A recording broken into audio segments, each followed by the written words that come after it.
Hey guys, I want to talk to you about freedom, or at least give you some things to think about. It was said to me once that freedom is the ability to do whatever you want, and I think there is an element that is actually true, but it's not entirely true, and I think it's worth unpacking a little bit. So welcome to my son. This is Flynn. How are you going, buddy? And here we are up in the bush having a bit of a ride, and he's not in jail. He might think he's pretty free, and most of you would think he's pretty free. What a great life, being able to travel up here and do these sorts of things. But even he has some limitations to what freedom means to him, and he reached up and grabbed the hot stove the other day, and I quickly pulled him away and stopping him from burning himself. And I kind of raised my voice and said no, and he cried. And he cried because he wasn't allowed to touch the stove, and he then went back and wanted to touch it again. And so doing whatever you want doesn't always mean freedom, because sometimes freedom is actually a concept, not necessarily a lack of a rule book. And I think that's important for us to all understand, that this world gives us governing bodies that we have to follow their instructions in order to have a community which essentially functions properly.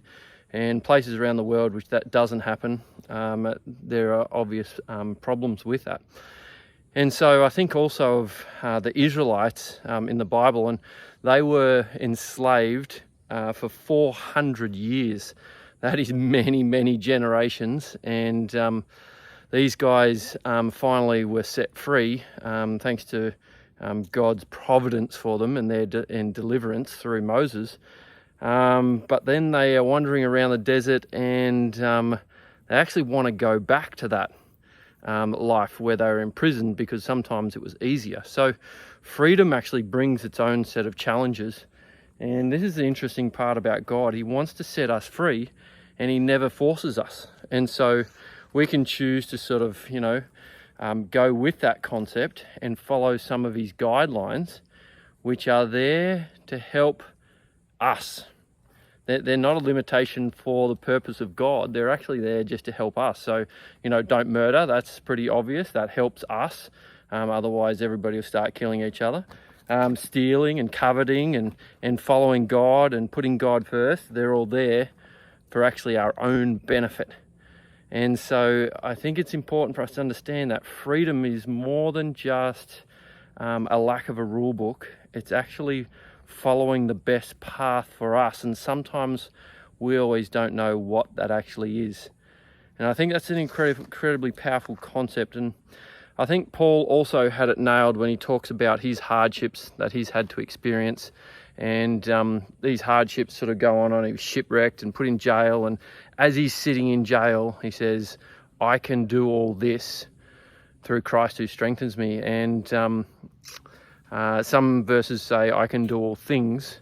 But he's actually talking about his hardship and his attitude and his true inner understanding of what freedom is in his own soul. And Christ came to set us free, first of all, from our sin and the oppression of sin. Then he came to, part of that is that he set our minds free, and it's a state of being which we can be in and be in a constant state of peace because of the freedom that he gave us. And the awesome thing is that final deliverance of us from this evil will come to pass in the second coming. And what a beautiful notion that there are many layers to what this freedom means, and following some rules along the way actually help us to appreciate our true freedom in life.